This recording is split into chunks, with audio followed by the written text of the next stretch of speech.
One night in August 2016, Kyoe was on a bus heading to his parents' house. Since he could not sleep, he pulled out his phone and started watching an official stream from Succeed Soft. During the stream, Succeed Soft announced the launch of a new game. Kyoe was surprised to learn that the scenario for the game was written by Koego Kyuichi, the theme song was performed by Nana, and the character designs were created by Akishi Mashino. The three of them were known as stars of the Platinum Generation. Kyoe was certain the production cost for the game must have been huge and the reaction from fans would be incredible. Kyoe had always loved games, anime, and light novels, and he had dreamed of working in that industry. In the past, he quit his office job and joined a Bisujo game development company, but the reality was far harsher than he had imagined. The games they made did not sell, and the company eventually shut down. By the next morning, the bus reached its destination. Kyoe got off and continued his trip on foot. At 28 years old, he was still single and broke. He had lost his job and could not pay his rent, so he used the little money he had left to buy a ticket to his parents' home. After arriving, he immediately lay down in his old room. At that time, he had no job and had tried many different roles, from directing to video editing, image editing, art assistance, sub-scenario writing, and even logo design, but none of them had led anywhere. While browsing through Aki's character designs on his phone, Kyoe admired how amazing they looked. Suddenly, he received a call from his younger sister, Miyoko. She said she had found something while going through his old belongings, an acceptance letter from an art school. She told him she would bring it over. The discovery brought back memories of the time when Kyoe had been unsure about which school to choose. He once had the chance to pick between an economics program at a regular school and a visual arts program at an art school. His admiration for creators had pushed him to take the art school entrance exam just for the experience, and he actually passed. However, he never enrolled because he lacked confidence in becoming a creator. Kyoe could not help but imagine what might have happened if he had chosen the art school back then. The Platinum Generation members were all around his age, so if he had attended that school, he might have become someone like them. He even wondered if it would ever be possible to return to that time. As Kyoe drifted to sleep, Miyoko's voice woke him up. She handed him the letter and left. At that moment, Kyoe realized he could never go back to the past. All he could do was start searching for a job again. One night in September 2016, Kyoe was walking through the city after receiving yet another rejection message from a company he had applied to. His situation felt painfully unlucky. While crossing a bridge, he noticed a girl standing alone. She looked lonely, and when she began taking off her shoes, Kyoe panicked. Thinking she might be in danger, he shouted and ran toward her, pulling her back to safety. Later that night, they talked at a cafe. The girl introduced herself as Eiko. Kyoe apologized repeatedly, explaining that he thought she might have been trying to harm herself. Eiko was surprised and asked if she had really looked like someone with that intention. Feeling awkward, Kyoe admitted that she simply seemed lonely. Eiko eventually shared that she was dealing with a serious problem at work. One of her staff members had suddenly left during a critical time. It turned out that Eiko worked at a game development company and was searching for someone who could handle direction, image, and video editing and had general knowledge of web development. Kyoe said he might be able to help with those tasks. After a brief conversation, Eiko asked him to come to her office the next day. The following morning, Kyoe went to the address Eiko had given him. He was stunned when he arrived and saw that it was the headquarters of Succeed Soft. He lightly slapped his own cheeks to motivate himself, realizing this could be the chance of a lifetime. He then walked toward the building of Development Group 2. Inside, Kyoe met Eiko again. She greeted him warmly and introduced herself formally as the leader of Succeed Soft's second development group. Kyoe greeted her politely and could not hide his amazement. Even though Eiko might be younger than him, she was already leading a team, a remarkable achievement compared to where he was in life. Eiko explained what his work would involve and led him to the materials room, a space used to store reference items for new projects. The room was messy because of a shortage of staff. She told Kyoe that his first assignment was to organize the entire room. Although it sounded like a tough task, Kyoe was grateful to have found a new job. He immediately started sorting through the folders on the computer, arranging them in a clear order. By the end of the day, he had accomplished a lot, organizing files with both numbers and letters for easy identification, creating digital backups, storing printed copies on shelves, labeling toys and figurines, and logging everything into the computer. When Eiko checked the room, she admitted that Kyoe's work had exceeded her expectations. One day in September 2016, one of Kyoe's co-workers asked him for help to speak with a writer over the phone, saying that Kyoe's gentle and thoughtful approach was exactly what they needed. His presence in the office was truly helpful to everyone around him. His work results were excellent and always met the targets, and he never hesitated to lend a hand to others. Eiko felt genuinely happy to see him there. That evening, Eiko invited Kyoya out for dinner. She admitted that she was glad because back then, she once mistook Kyoya for someone who was about to jump off a bridge. They both smiled as they recalled that moment.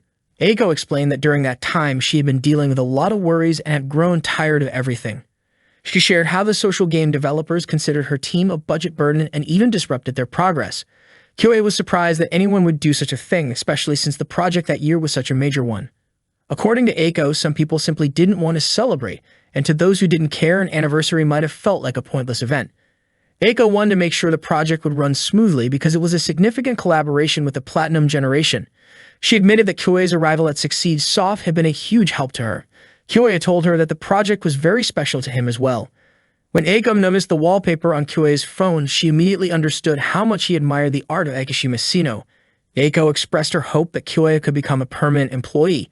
According to his contract, after 6 months of work, he would be eligible for a full-time position. She also believed that Kyoya must be eager to meet the members of the Platinum Generation someday.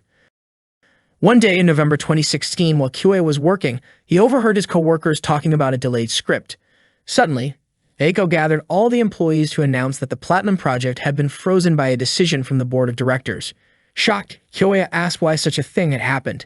Eiko apologized, saying there was little she could do. The staff members were deeply disappointed.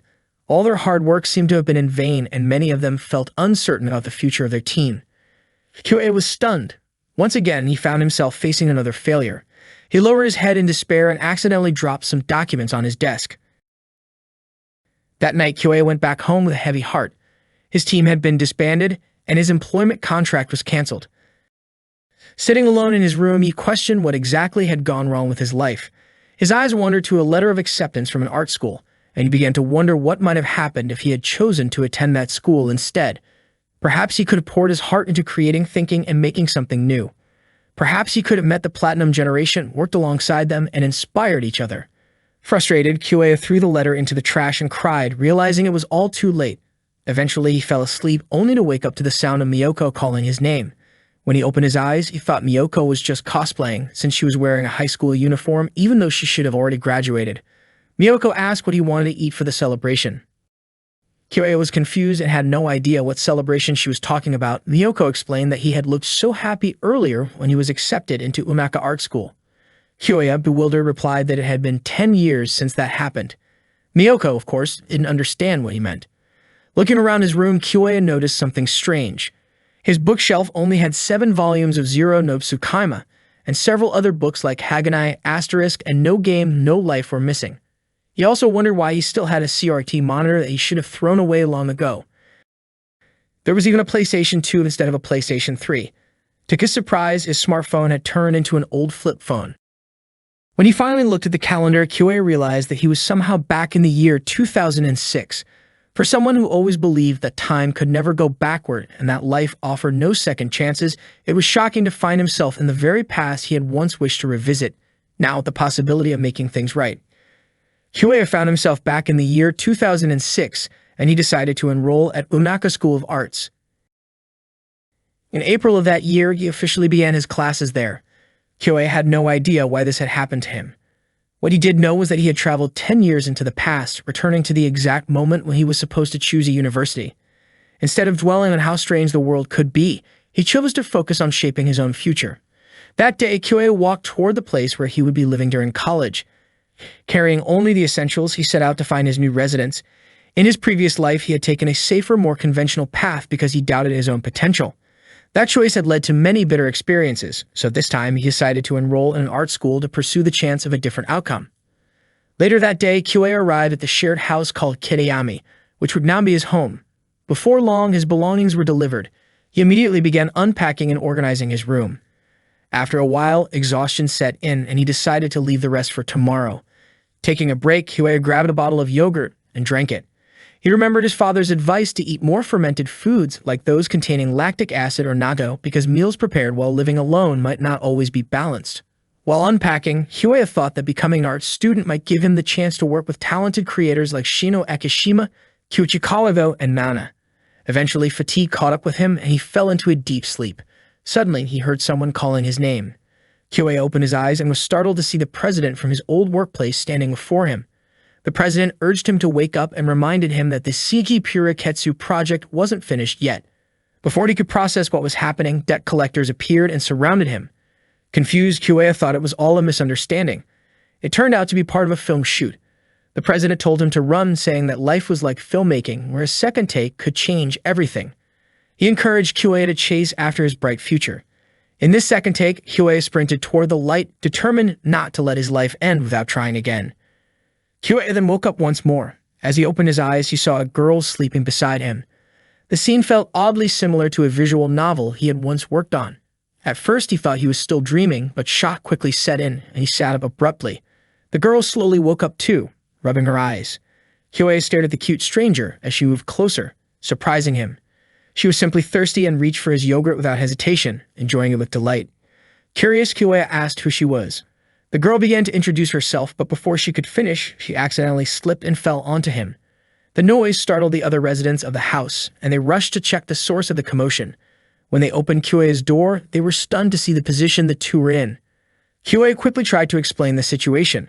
The girl clarified that her futon hadn't arrived yet, so she ended up sleeping in Kyoei's room for the night.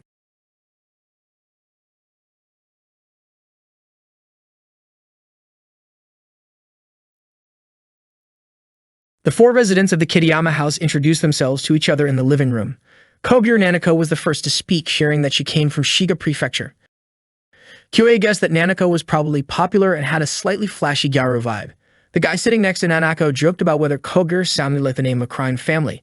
Feeling offended, Nanako immediately punched him lightly in protest. The guy then introduced himself as Rokuanji Tsurayuki, and Nanako commented that the surname Tsurayuki sounded pretty cool. After that, Kyoei introduced himself. Nanako then asked Kyoei to explain what had happened since yesterday. Kyoei told them that everything was just a series of unfortunate coincidences. Tsurayuki was surprised that Kyoei had ended up sleeping next to a girl he had just met by pure accident. Nanako didn't believe the story so easily and playfully threw a pillow at Kyoei. The girl who had shared the room with Kyoei then introduced herself. Her name was Shino Aki, and she was from Fukuoka. Tsurayuki pointed out that the name Shino Aki sounded more like a boy's name. Aki explained that Shino was her family name while Aki was her given name, but Kyoei and the others ended up calling her by the nickname Shinoaki instead. Kyoei, Aki, Tsurayuki, and Nanako would now be living together in the Kitayama house. Kyoei and Aki shared the second floor, while Tsurayuki and Nanako stayed on the first floor. They divided household chores for the week, and that day it was Kyoei's turn to cook. While preparing the meal, Kyoei kept glancing at Aki and Nanako as they chatted, thinking to himself that both of them were incredibly cute. He remembered the incident from the day before and told himself he needed to be more careful to avoid any misunderstandings. That morning, Kyoei left the house with his three friends. They all turned out to be in the visual arts department. Nanako was surprised when she learned that the area they were walking through was part of Osaka, since it looked more rural compared to where she came from. It turned out to be a border area, and there had even been recent warnings about snakes. Nanako seemed uneasy at the mention of snakes, but according to Tsurayuki, there was something even more intimidating than snakes. The Unaka Art Landmark, a hill dedicated to art installations. When they finally reached the visual arts classroom, they saw that quite a lot of students had gathered there. Everyone found their assigned seats, and Kyoei and his friends split up to locate their numbers. Not long after, a muscular guy arrived and sat next to Kyoei. He introduced himself as Genkiro and looked genuinely excited to have joined the art school. Kyoei greeted him, and they started talking. Genkiro asked if Kyoei played any sports, but Kyoei admitted that he only watched baseball on TV. Genkiro began sharing stories about baseball players of that era and asked Kyoei which player he liked the most. Kyoei mentioned Udani, only to realize that Genkiro had never heard of the name. That made Kyoei suddenly remember that it was still 2006, while he himself had already lived through life up to 2016 in his previous timeline. He reminded himself to be careful with what he said. Not long after, the professor's assistant Misaki entered the classroom to give a welcome speech. Misaki suggested doing a quick survey by asking who among the students wanted to become film directors, scriptwriters, anime creators, game developers, and so on. The students eagerly raised their hands according to their interests, their faces full of excitement. But then Misaki suddenly shared a sobering fact. The Unaka Art School had 135 graduates from the visual arts department the previous year, and only 8 of them had actually found jobs. The students were shocked. Nanako guessed the number might have been around 42, but the reality was far lower, even though it was still more than the year before. Misaki explained that everyone first needed to meet their basic living needs, which required money. Games, anime, and films were forms of entertainment, and people only considered them important once their basic needs were fulfilled, which meant those industries had a lower priority. Misaki added that people entering these creative fields often walk a fine line between eccentricity and foolishness.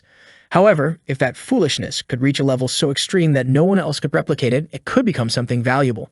And that was exactly what Misaki hoped to see from them. If they were going to be bold, they had to take it to a level that others couldn't reach. After class ended, Kyoei reflected on what Misaki had said. It seemed that their chosen path would not be easy. He realized that the film, anime, and game industries were narrow fields where only a few names could truly rise to fame. Even those known as the Platinum Generation did not all end up shining brightly. Having already experienced the future once, Kyoei understood this reality well. There was no point in feeling discouraged so early, so he reassured himself to keep moving forward. As he was about to leave the classroom, Kyoei noticed a student ID card that had fallen out of a girl's bag. He picked it up and returned it to her, only to be stunned when he saw that it belonged to Eiko, the team leader from Succeed Soft. Without thinking, Kyoei accidentally called her leader. Eiko looked puzzled since she wasn't part of any club at school. Kyoei quickly apologized and handed her the card. After thanking him, Eiko left the room and Kyoei couldn't believe that they were actually enrolled in the same department. He began to wonder if the entire Platinum Generation might already be present in that very classroom. After that, the visual arts class began, but Kyoei and his friends didn't start making a film right away. They first spent time observing the senior students and learning everything they could about filmmaking. Once the observation session ended, Kyoei quickly headed to his next class. On the way, he happened to see Eiko managing a film production. Kyoei wasn't surprised at all to see her in the spotlight, and he silently admired her skills. Later, while attending a screenwriting theory class, Kyoei began to worry about whether he could ever reach the level of the so-called Platinum Generation. During a lecture, Soriyuki fell asleep, clearly exhausted from working late the night before. Kyoei tried to wake him, but it was obvious that Soriyuki was still tired. Meanwhile, Nanako and Aki looked relaxed, almost unmotivated, which oddly enough gave Kyoei a sense of relief.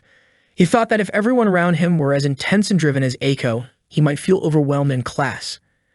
At that moment, the professor explained that there are 10 key elements to consider when writing a script. However, he only listed 8 of them and then asked the students to identify the remaining 2. Eriko eagerly raised her hand and answered that one of the missing elements was complication, which refers to unexpected developments in the story that often lead to setbacks for the protagonist. She explained that a perfect main character wouldn't be interesting without flaws, and by introducing complications, a story naturally creates more drama. The professor praised her response and asked her to provide the final element. Instead of answering again, Eiko playfully called on Soriyuki, who was still half asleep, to give the last one. The professor chuckled, calling Eiko both clever and a little mischievous. The professor then turned to Soriyuki, asking him to share his answer. Still waking up, Soriyuki received a quiet hint from Kyoei that the professor wanted the final element. After thinking for a moment, Soriyuki replied that it was the role of the antagonist. He explained that the enemy of the protagonist could be a person or an organization, and among the 10 elements, this one is especially important for maintaining tension until the story reaches its climax. The professor praised his answer and remarked that Soriyuki's insight was impressively complex.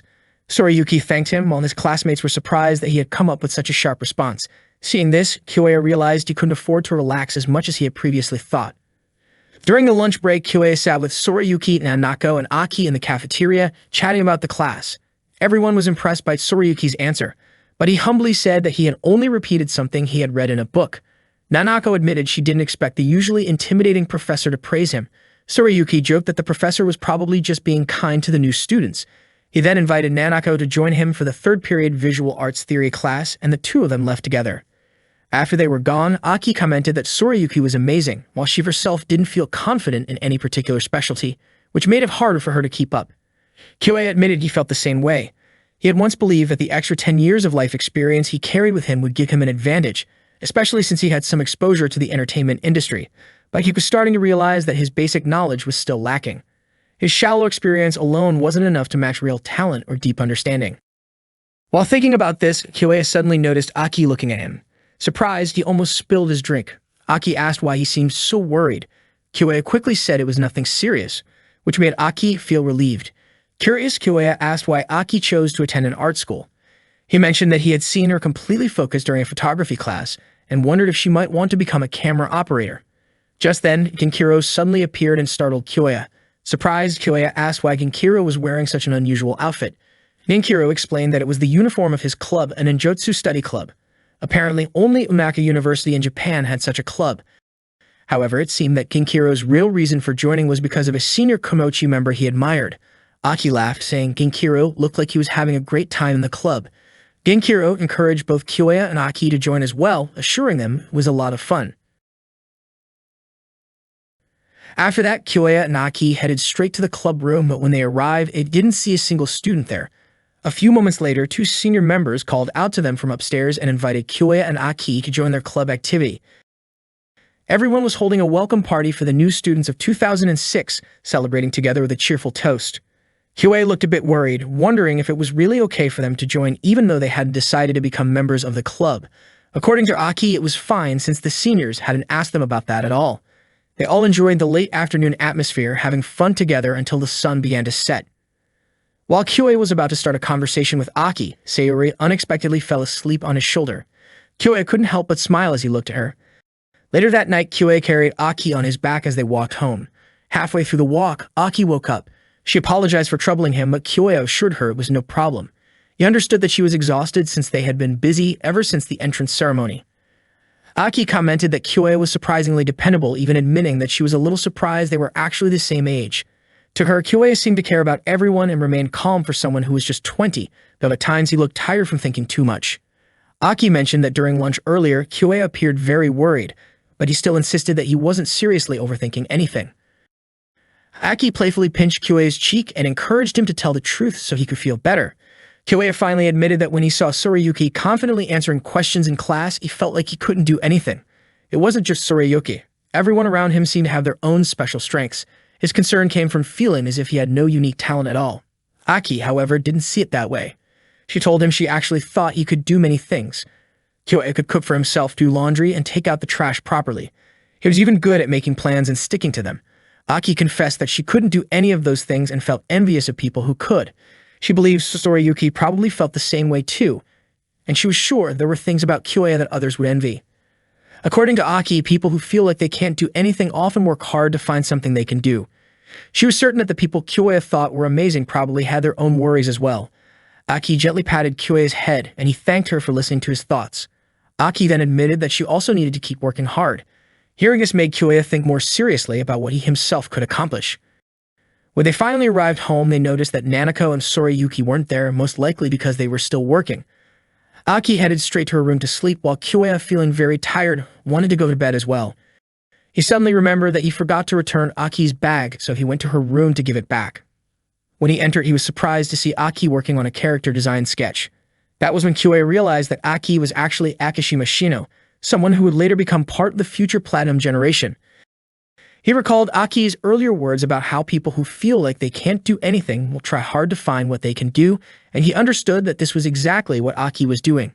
At that moment, Kyoya thought deeply about how he needed to discover something he truly wanted to do and something he could pursue with his own effort.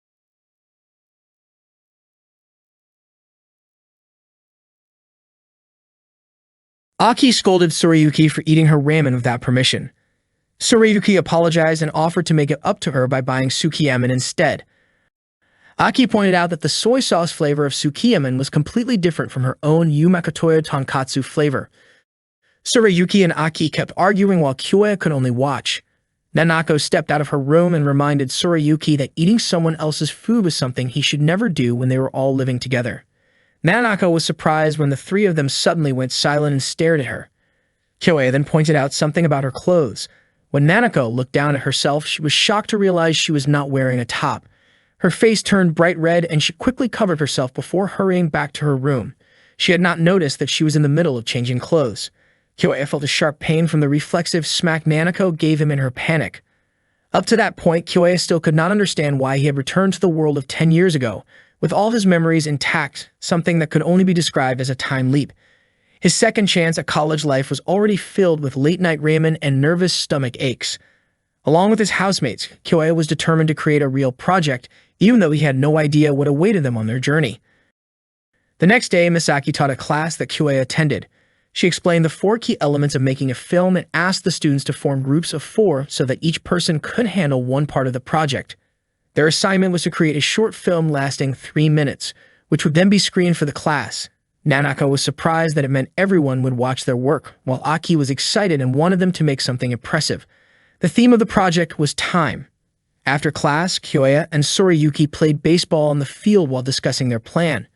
Sorayuki suggested naming their team Kitayama. Kyoya divided the roles. Sorayuki would handle directing, Aki would take the technical side, Nanako would manage execution, and Kyoya himself would oversee production. Sorayuki wanted to write the script but admitted he was not interested in the on-site work. Later that day, Kyoya and Nanako went to their part-time jobs, surprised to find out they worked at the same place. Nanako mentioned that the manager gave her a strange look because she and Kyoya shared the same address. Curious, Kyoya asked why Nanako had chosen an art university and what she wanted to do there. Nanako said she had no special reason, and that maybe she had simply grown tired of Lake Biwa. She shared how, back in grade school, she once believed Lake Biwa was the ocean because of how enormous it looked. She was sure Kyoya might have thought the same if he had seen it. Nanako reminisced about her old neighborhood, where there were towns and shopping areas, but explained that if she had never left her home, she would never have known what the ocean really looked like. Time passed without her realizing it, and before she knew it, she had arrived in a completely new place. She admitted it felt like she was still searching for her identity. Hearing this, Kyoya remembered experiencing something similar himself. While Kyoya was about to place a drink on the wrong shelf, Nanako reached up to help him put it on the top rack. As she leaned forward, she accidentally bumped into him. She quickly apologized and asked him to hold still for a moment while she finished arranging the drinks. Kyoya stayed calm, silently reminding himself that even though he looked like a young college student again, his mind was still that of a 28-year-old adult. He thanked Nanako for her help, and they soon finished their shift. The next day, Kyoya met with Misaki to submit the names and roles of his team members, though he admitted that he still had no idea what their project would be about. Misaki encouraged him by saying that inspiration could come from anywhere and asked if anything interesting had happened to him lately that he could use. Kyoya recalled the moment when Nanako had stepped out of her room while changing in the awkward accident at work. His face flushed at the memory, and he quickly excused himself from the room, realizing he needed to decide on their concept soon. When Kyoya arrived home that evening, he found Aki asleep at her desk, having dozed off while studying. He gently woke her, and she greeted him sleepily, sharing that she had been dreaming of eating a mountain of Edoshima oysters. Kyoya apologized for waking her from such a pleasant dream and asked why she had chosen to attend an art university. Aki admitted that she never felt particularly talented at anything and thought it would be good to try something where she might discover what she could do. She confessed that even back in grade school, she was not good at studying and often missed her train. Since she grew up in the countryside, missing a train meant waiting 30 minutes for the next one, and the station staff even came to recognize her over time. Inspired by Aki's story, Kyoya came up with an idea that fit the theme of time. That night, he gathered his team and shared his plan to make a short film about a train station. When Nanako asked why, Kyoya explained that a station was a place everyone could easily picture, which made it perfect for establishing the setting in a 3-minute film. He felt that a station, where people come and go and time constantly moves forward, was the ideal backdrop for their project. Nanako agreed, and Aki also mentioned that everyone used the train. Kyoya explained that since the station had been in the same place for a long time, it would be easy to show the passage of time there. He thought it could be used to tell the story of a woman's life within 3 minutes, and it might look interesting if the events were aligned to happen in a single day. Nanako liked the idea because she thought it was really good, and Aki was excited to see how it would turn out. However, Sorayuki asked for 30 minutes to think about it first. Sorayuki went to his room, leaving Aki confused about what was bothering him. After a while, Sorayuki came out carrying a plot outline based on Kyoya's earlier explanation. Kyoya looked happy after reading it. Aki praised Sorayuki for being able to create a plot so quickly. Everyone agreed with the idea, and Kyoya asked Sorayuki to write the full script. But suddenly, Sorayuki called Kyoya aside to talk. Sorayuki handed Kyoya a small piece of paper containing notes of his own idea. Kyoya was shocked when he read it because it was exactly the same as the idea he had just shared. Kyoya insisted that he had never seen those notes before. Sorayuki explained that he had locked the notes in a box, so there was no way Kyoya could have read them. He wondered if Kyoya had somehow read his mind, which made him feel like his idea had been stolen. That was why he had rushed to write the plot. Sorayuki admitted that it was scary how similar their thoughts were.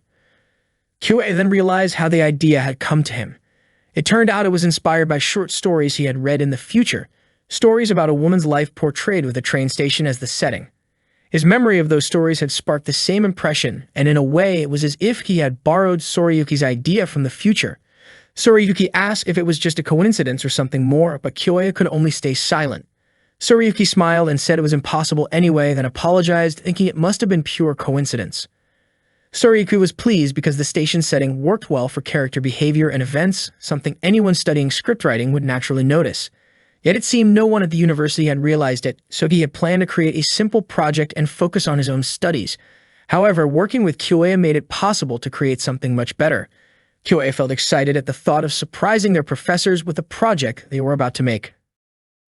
The next day, Kyoya and his friends began working on the project.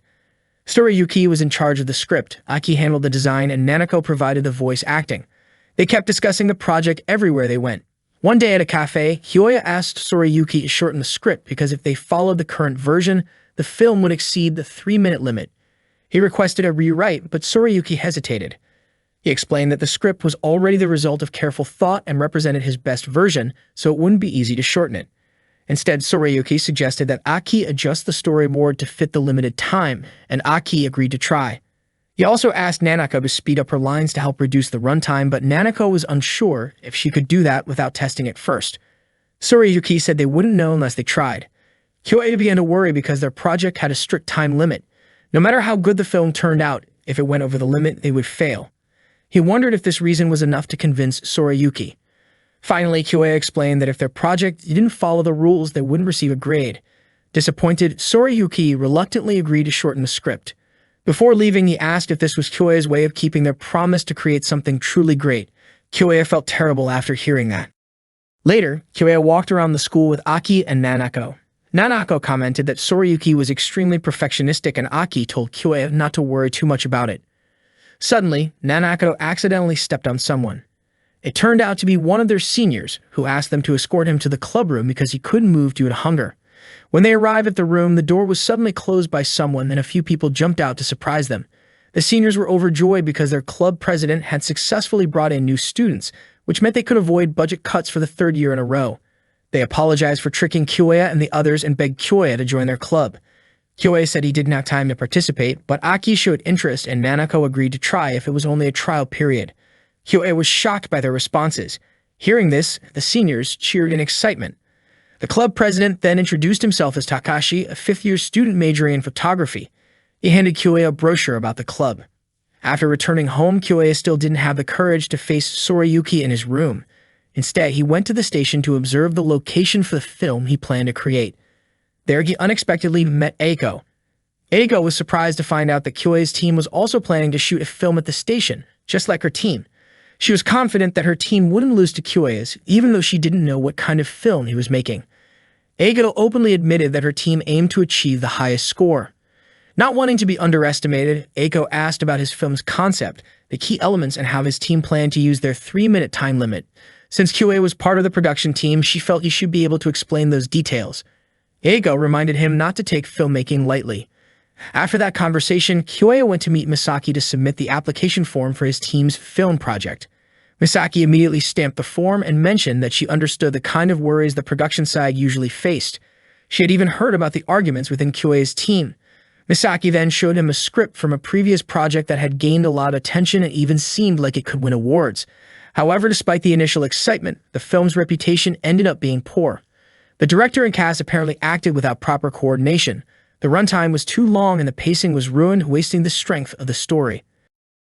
Misaki explained that a script is not a finished product, and when a project is still at the script stage, it doesn't mean it's doomed to fail. The real danger comes when the production side gives up. That's when a project truly collapses. Just like Eiko had said earlier, Kyoya needed to take the process of filmmaking seriously. Misaki also reminded him that everyone involved in creating a film is a creator, so there's no hierarchy of importance. Kyoya thanked Misaki and headed home. On the way, he realized that time might feel limitless, but nothing would ever change unless he took action.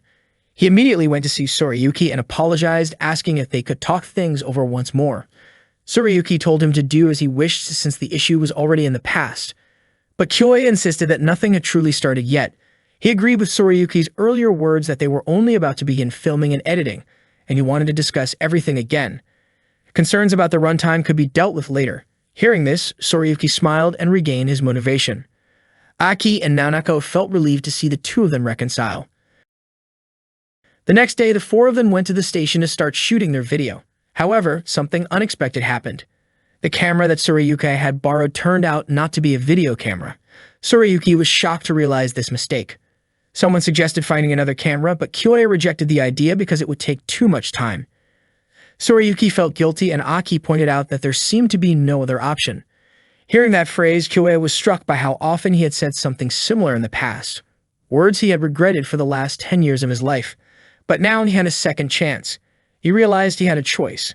Either keep making excuses and achieve nothing, or keep moving forward for the next 10 years. Kyoya declared that they were not out of options.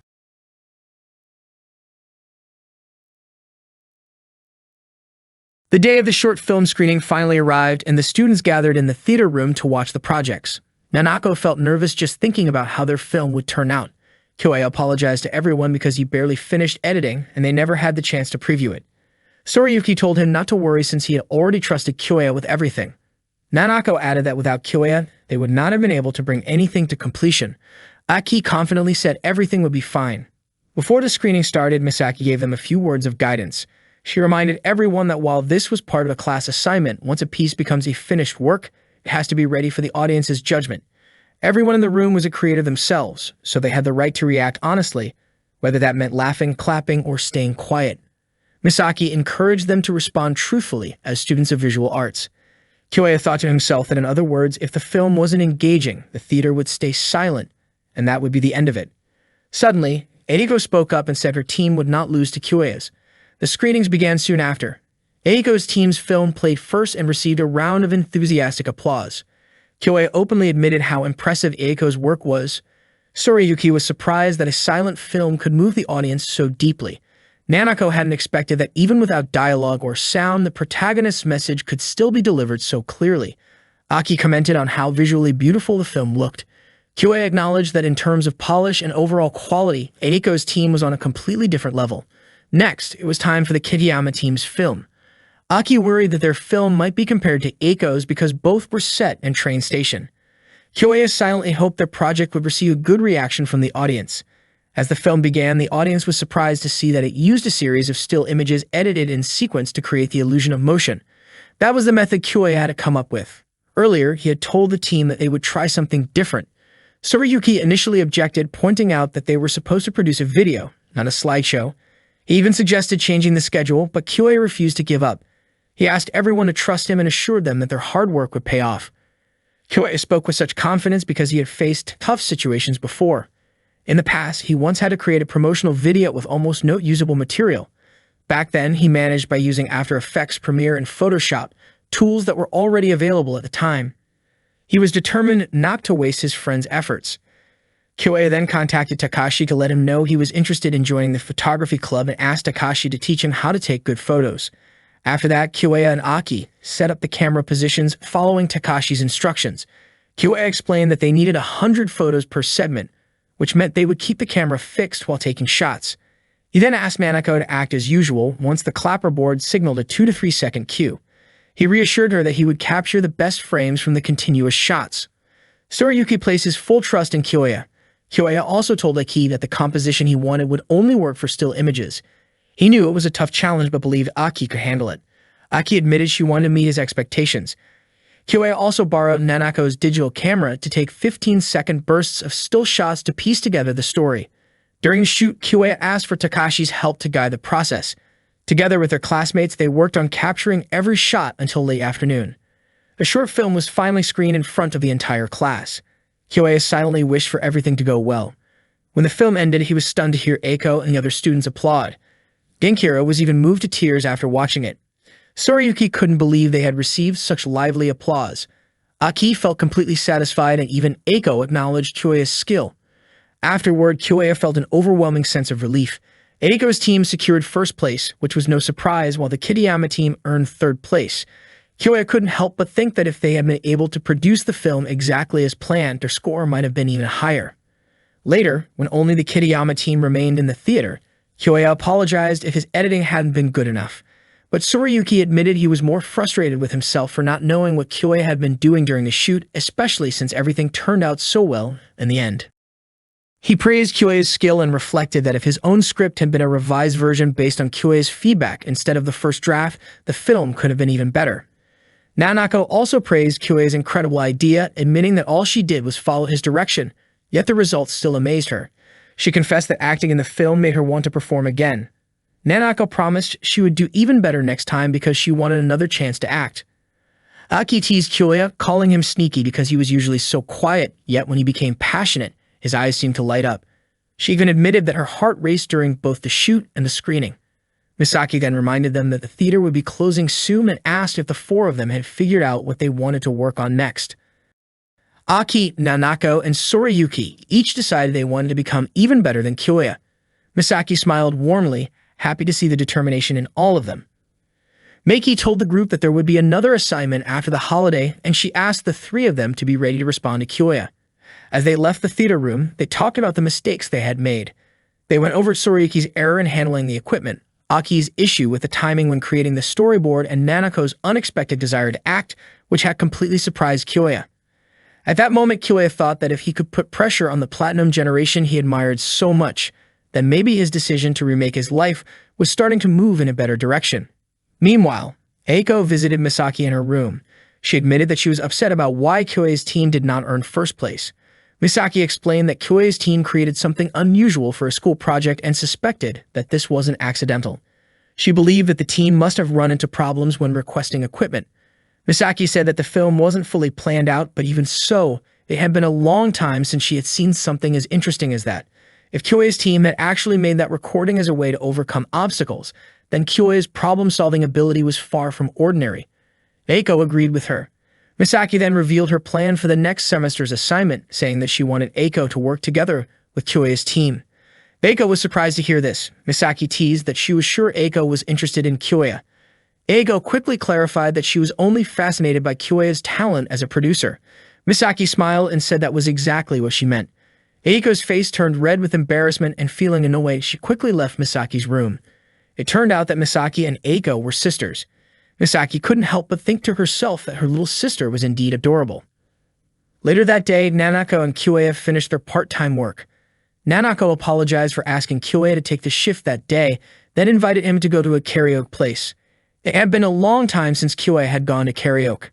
Nanako admitted that she really enjoyed karaoke, or more accurately, she loved music and singing. The moment Kyue heard Nanako sing, his heart felt move even though her voice was honestly pretty off-key. After finishing her song, Nanako confessed that she knew she wasn't a good singer. She shared that her grandmother used to play traditional minyo music at home and had taught her since she was a child, but she never played it well because she couldn't correct her pitch problems. Nanako explained that when she sang alone, she never knew what to improve, which was why she wanted to sing karaoke with Kyue. Kyue agreed, and Nanako was overjoyed that he accepted. After leaving the karaoke place, they walked home together. Nanako admitted that singing in front of Kyue felt surprisingly easy and made her really happy. Suddenly, Kyue suggested that Nanako should upload her singing online after practicing and gaining more confidence. He wanted to record her singing and share it on a video site so more people could see it. But Nanako immediately refused, saying she didn't want to do that because she was sure people would criticize how bad her singing was. Kyue tried to reassure her, saying they could upload it once her quality improved, but Nanako still declined, insisting she didn't want to show it to the whole world because it felt like seeking attention. Kyue then suggested uploading it to a Japanese video-sharing site instead. Nanako had never even heard of that site before. It turned out that the site would only be launched at the end of the year.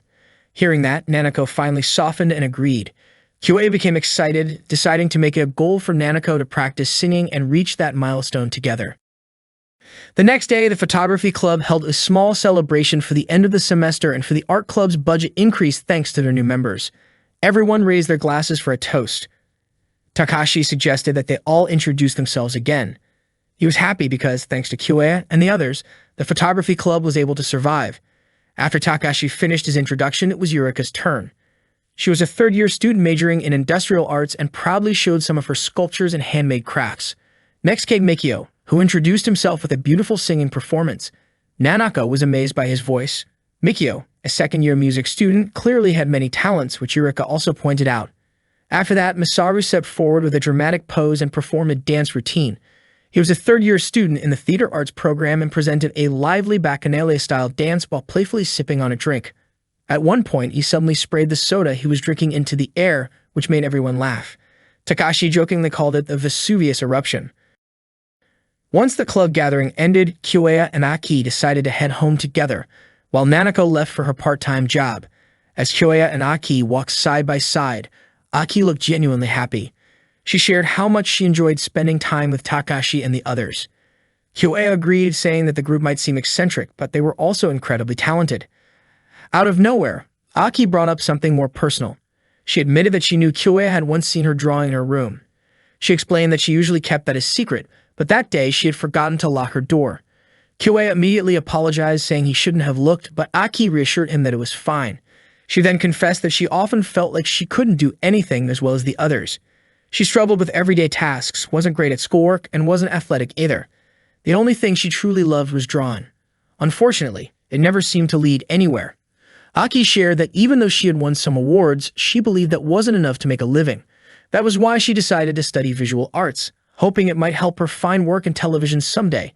She admitted that she had always been too nervous to join the art club.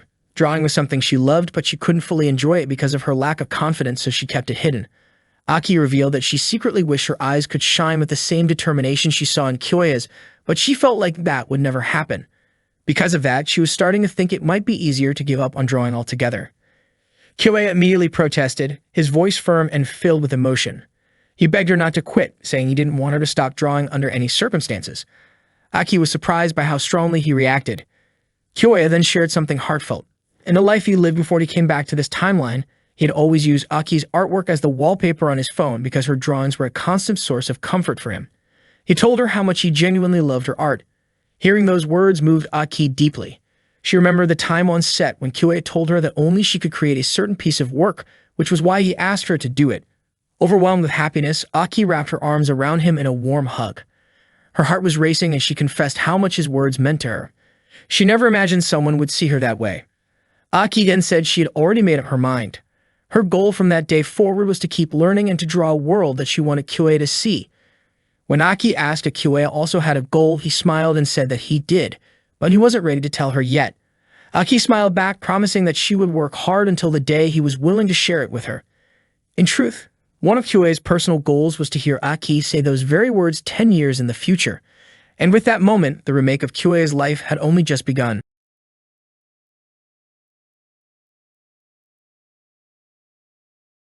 Entering the second semester, the visual arts students received another project. Kyoya's team had already started working on theirs. The script, storyboard, and location scouting were all progressing smoothly. That day, the team planned to begin filming. Their chosen location was the beach, but a heated discussion broke out between Eiko and Sorayuki. Kyoya and Genkiro could only stand by and watch the two of them argue. Kyoya grew restless because the recording had a strict time limit. He went over to wake Aki, who had fallen asleep.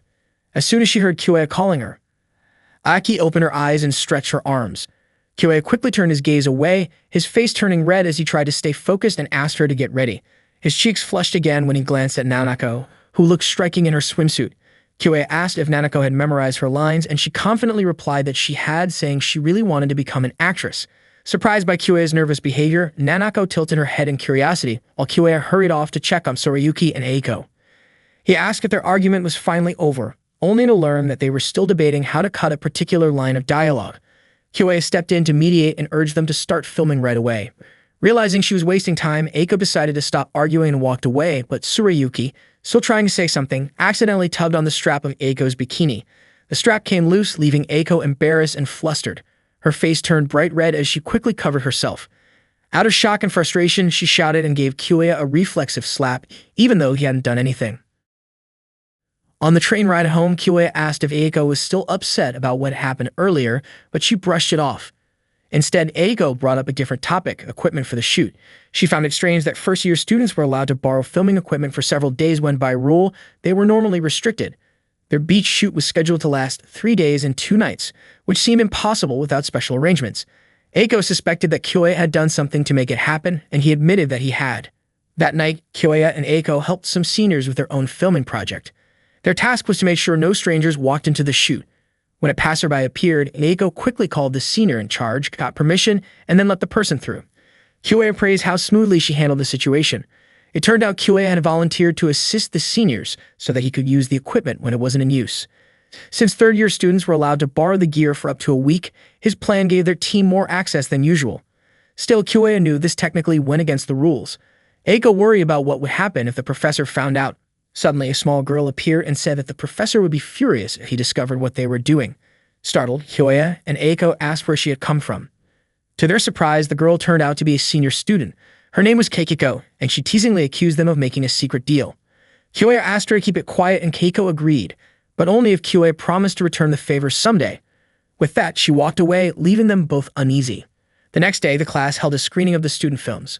The movie from the Kitayama Plus team received an enthusiastic response from their classmates. Aki praised Nanako for working so hard on her performance. Kyoya commented that their film turned out great, but Eiko said she felt something about it was strange. She explained that even though it was well made, it still gave off the feeling of being carefully constructed rather than naturally compelling. Kyoya disagreed, saying the film was well executed and clearly well received. They then watched the final film of the day, and Kyoya was stunned by the incredible acting on display. Other students immediately began comparing it to the previous film, some saying the actress in the earlier one looked less impressive by comparison. Kyoya worried about how Nanako might feel hearing those remarks. After the screenings ended, Misaki announced that the highest score went to the Kitayama Plus team and congratulated them. Many classmates were surprised, wondering why their film won when the acting in the last film seemed far superior. After class, Nanako approached Misaki and asked about the ranking. She was puzzled because the last film's acting was undeniably powerful and seemed to outshine the rest. Misaki explained that filmmaking is the art of coordination.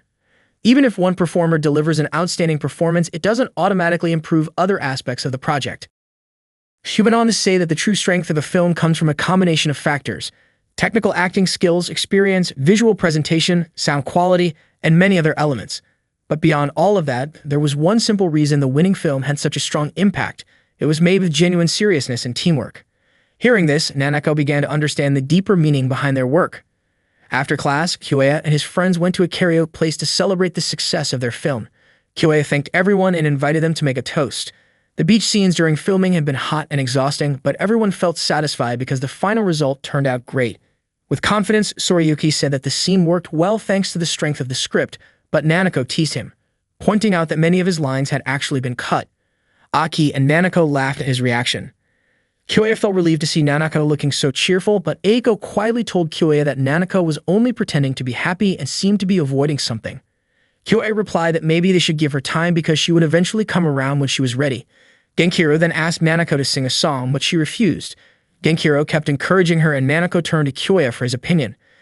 Kyoya suggested that she go along with it since everyone would love to hear her voice anyway. Nanako finally took the microphone from Genkiro and began to sing.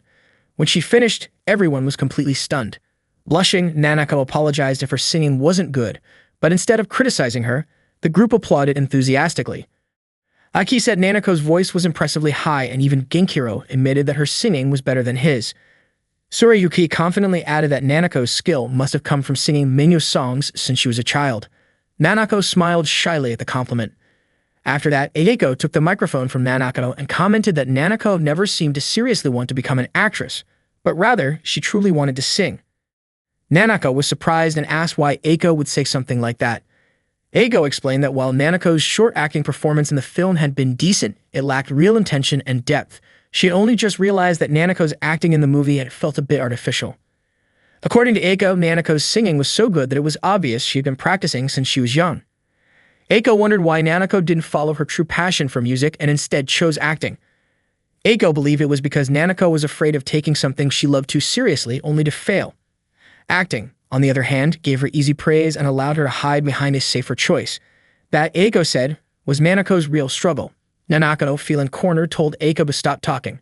She admitted that she had loved singing and had been surrounded by music since she was a child, but she had always struggled with pitch. If she had been capable of it, she would have pursued singing long ago. Eiko then asked why Nanako chose the visual arts department instead of the music department if singing was what she truly loved, questioning why she ran away at such an important turning point. Kyoya explained that Nanako had been practicing several times because she often came to karaoke with him, but Eiko questioned whether Nanako had actually received proper training. To Eiko, those casual sessions couldn't really be called practice, more like pretending to try.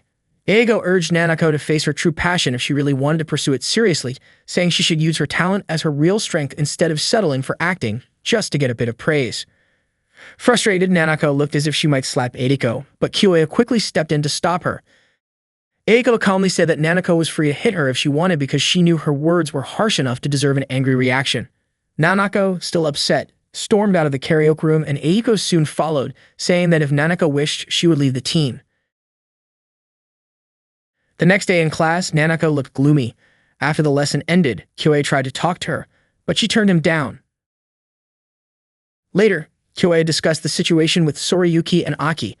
Soriyuki admitted he didn't expect Eiko to be so blunt, but Aki revealed that she also hoped Nanako would choose singing because it was what Nanako truly cared about. That was why Eiko's words had hit her so hard.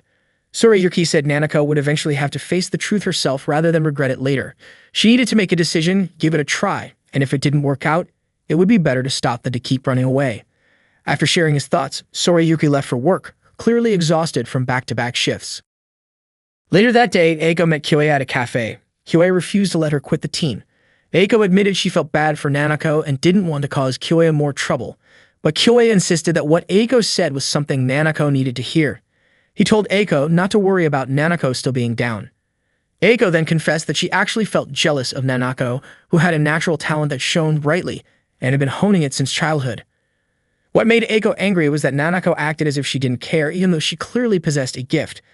Eiko described Nanako's voice as expressive and captivating, capable of mesmerizing anyone. On top of that, Nanako was beautiful and charismatic, someone who truly looked like a star. Kyoei reassured Eiko that Nanako would not give up and that she was stronger than she seemed. At school, Kyoei later spotted Mikio and Masaru preparing for the upcoming school festival concert, since the three of them were part of the organizing committee. Curious, Kyoei asked Takashi about the event. Takashi happily explained that ever since the school was founded 40 years ago, all students had taken part in a huge 3-day annual celebration that attracted tens of thousands of visitors. Naturally, the art club also participated. Takashi was surprised that Kyoei didn't know about such an important tradition. While Takashi spoke with a bit of pride, Kyoei playfully gave him a light tap in response to his smugness. Yurika then revealed that their club usually borrowed a classroom to host an art exhibition, but this year, Takashi had secretly submitted a wild idea for the festival. It turned out that he proposed a maid cafe because he had always dreamed of seeing cute girls wearing maid outfits, taking pictures, and chatting with guests. Yurika immediately pulled Takashi back, telling him not to join the conversation. She said that they could not change the proposal and admitted that she had no idea how to recruit anyone. Takashi excitedly mentioned that he really wanted to meet a girl with pink hair, but Yurika quickly stepped on his head to stop him. This made Kyoei remember Keiko, so he asked Yurika about the girl with pink hair. Yurika said she had seen her before and that her name was Keiko. Just then, Keiko suddenly appeared right beside Kyoei. Takashi was thrilled and asked Kyoei who she was. Keiko explained that it had been a while since she last visited the art club room and asked if Hiro still came around. Yurika replied that Hiro had graduated 3 years ago. Yurika then asked Keiko why she had come to the club room. Keiko said that she wanted Kyoei to help her create a game and handed him her business card. Takashi pointed out that Hallucigenius Soft was a famous group. Keiko said she wanted Kyoei to guide her team, explaining that she had heard Kyoei was skilled in production. Kyoei also dreamed of making a game, but at that moment he could not accept the offer. Keiko understood his reason and told him to contact her if he ever changed his mind. She said she would keep her promise until then. Before leaving, Keiko gave him a game created by Hallucigenius Soft. When Kyoei tried the game at home, he was surprised that its quality matched that of commercial releases. The experience reminded him of the time he had worked at a game development company, and a sudden idea came to mind. He immediately went to Nanako's room and called out to her, but Nanako refused to see him. Kyoei kept asking while Nanako felt broken inside and did not want to talk to anyone. Kyoei told her that he had found something very important to him, and he would not give up until he shared it. He played a song that featured Nanako's own singing, with only a slight adjustment to the pitch. Kyoei explained that Nanako's voice had incredible potential. Moved by his words, Nanako opened her door and began to cry. She thanked Kyoei, admitting that she had never liked her own singing because her pitch was always off and it never sounded the way she wanted. That was why she had thought about using her voice for acting instead, but she now realized that it was not the right path. She finally understood what Eiko and Misaki had told her. Nanako admitted that she could not surpass someone who was serious about singing, and she realized that her acting could not truly touch people's hearts. Nanako then said that she wanted to learn and practice singing seriously, with the goal of performing many songs that could move others. Kyoei assured her that she could definitely achieve that. He held Nanako's hand and shared his idea. Nanako's face turned red as she said that she trusted Kyoei and asked him to help her with her singing. Kyoei told her that she was the one who needed to put in the effort and promised to do everything he could to support her. Nanako smiled and promised that she would definitely take action and do her best.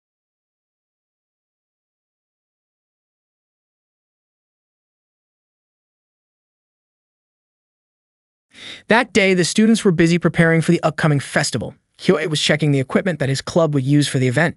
Nanako came over carrying drinks for him. The festival was only 3 days away. Since that time, Nanako had been practicing her singing more diligently. She started learning basic notes and vocal techniques with the help of Mikio, while also working on building her stamina for singing. Kyoe even recorded Nanako as she practiced. During one of their sessions, Nanako asked Kyoe if she could really become good if she kept training like that. She says she enjoyed the practice and could feel her progress, but she's still worried about what awaited her after all the effort and whether she should keep going. Kyoe told her to just keep doing it because it would be a waste to stop now. He admitted that he was moved just by hearing Nanako's determination. Nanako then asked why Kyoe was working so hard to support her. Kyoe explained that it was because he had heard her singing and felt something incredible. He wanted to help her whenever she felt uncertain about her purpose, and he promised to keep thinking of ways to support her until she was satisfied. Nanako suddenly hugged Kyoe and said she was grateful to finally have a friend who would go that far for her. Realizing what she had done, Nanako quickly apologized for hugging him and asked him not to misunderstand. She said she truly felt thankful because she already felt better than before. Kyoe thought about how many amazing people were around him: Nanako, Aki, Sorayuki, and Eiko. They were all working hard to create something extraordinary. Perhaps that was the reason why Kyoe had traveled 10 years back into the past. The next day, the Unaka Art School Festival finally began. The 3-day event drew large crowds of visitors. It was a historic celebration in the Kansai region, featuring special exhibitions, art displays, independent film screenings, and concerts. Genkiru handed Kyoe a pamphlet for a historical play and revealed that he would be performing in it, asking Kyoe to come watch. Meanwhile, Nanako and Aki greeted Kyoe when he arrived at the maid cafe. Kyoe was captivated by how they looked in their costumes. Nanako became flustered when she noticed Kyoe staring at her like that. Unexpectedly, Keiko also showed up in a maid outfit. She decided to help their club after hearing they were short on staff. Keiko asked how she looked and Takashi commented that her appearance was absolutely perfect. Keiko reminded Kyoe that he now owed her 2 favors. Visitors crowded into the maid cafe to see the charming maids. Aki, Nanako, and Keiko cheerfully served customers, keeping the atmosphere fun and lively.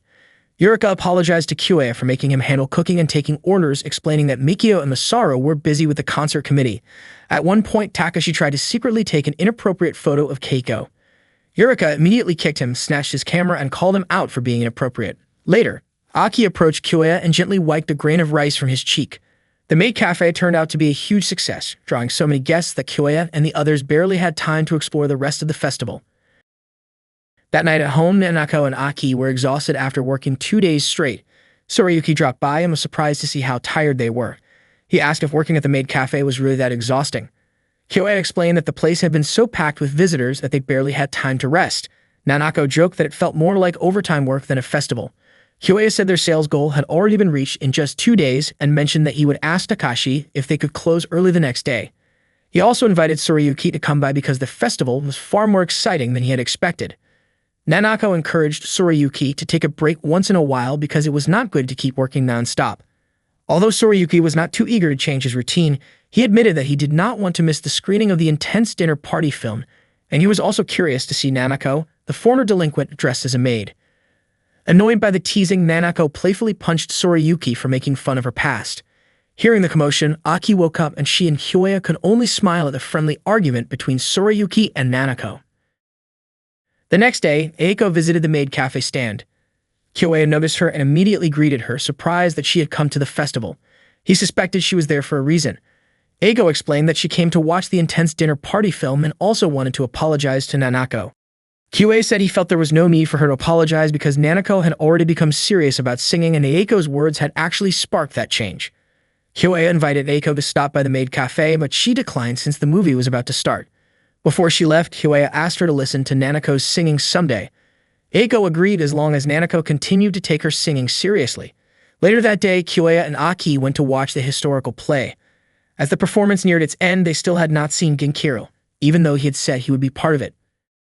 To their surprise, Genkiru turned out to be playing the role of a tree in the stage props.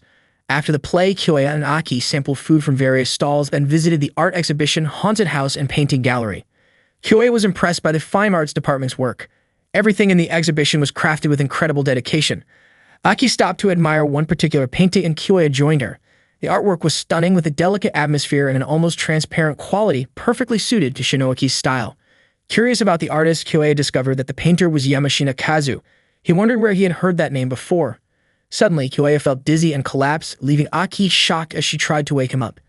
Meanwhile, Nanako was enjoying a concert at the maid cafe. Not long after, Sorayuki arrived and asked if the cafe had already closed. Unfortunately, he missed the chance to see all the cute maid performances, but he admitted that he was satisfied just seeing Nanako. At the same time, Kyoya slowly opened his eyes and saw Aki's face right in front of him. Aki noticed that Kyoya must have been exhausted from working non-stop. Kyoya was surprised to find himself resting on Aki's lap. He tried to get up, but Aki gently asked him to stay and rest a little longer.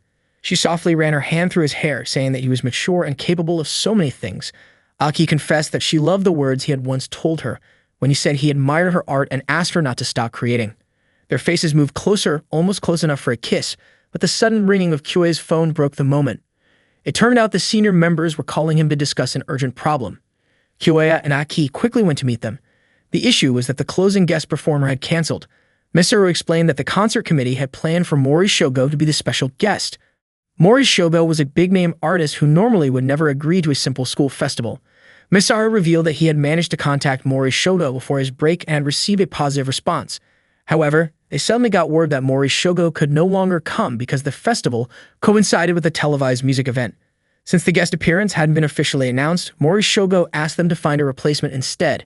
Naturally, the concert committee was disappointed. Keniko suggested that they should simply invite someone else, but Misaru questioned who could possibly fill such a role. Keiko pointed out that in an art school, there must be plenty of talented people willing to sing. Kyoya then proposed that Nanako should perform. Everyone was stunned by the suggestion. At that moment, the band Prince of Persia finished their performance. The concert host announced a 15-minute break before the arrival of the secret guest, which made the audience even more excited. Nanako nervously asked if Kyoya was joking, but he assured her he was completely serious. After all, she was the only one among them who could sing. Misaru didn't immediately agree. Mikio added that even though Nanako's voice had a slightly rough quality, it carried a strength that could truly move people's hearts. Misaru warned that if something went wrong, the entire event could fall apart, so Nanako needed to be fully prepared if she chose to take the stage. He then left the top with a backup band. Nanako began to feel overwhelmed, convinced that it was impossible. She thought she could never suddenly perform in front of everyone, especially as a replacement for a professional. Kyoya tried to calm her down, but Nanako shook her head, frightened that people might say she was terrible and laugh at her. Terrified, she ran off and Kyoya immediately chased after her, promising the others that he would bring her back. He asked the team to stall for as much time as possible. As he ran after her, Kyoya reflected on his extra 10 years of life experience. He knew that things often felt impossible at first, and that letting regret take over only left a bitter taste. He didn't want Nanako to go through that same pain. He eventually found her standing silently by the lake. Meanwhile, the concert host was shocked when Mikio informed him that the secret guest had officially canceled. Sorayuki, however, felt certain that Nanako would not run away from the pressure and would eventually perform. To buy more time, Sorayuki decided to entertain the crowd by performing as a clown. By the lakeside, Nanako admitted that this was a huge opportunity, but she was terrified of facing it because failing was also a real possibility. Kyoya reassured her that she wouldn't fail.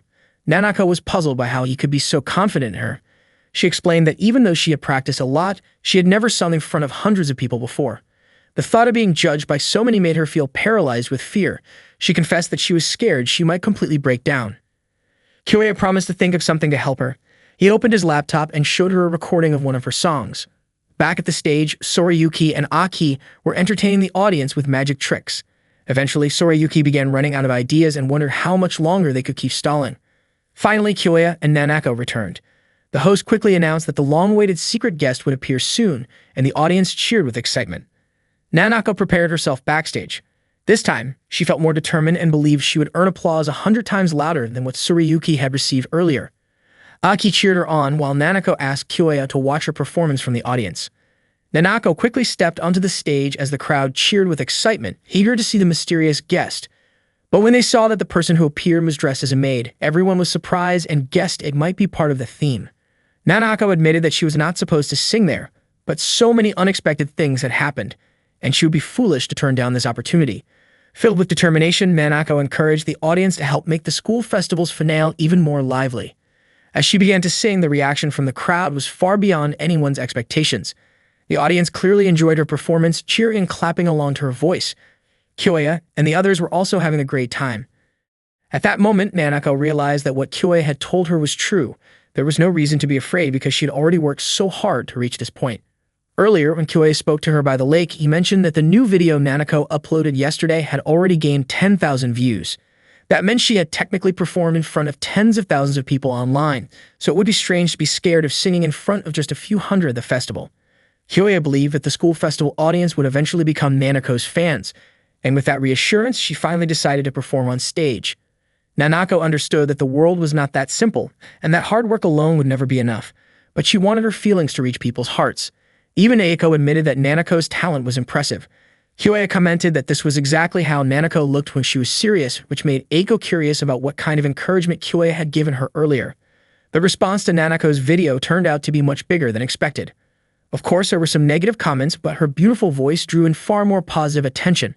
Nanako refused to run away, no matter how harsh the criticism might be. Instead, she took the advice she received and used it to improve her next video.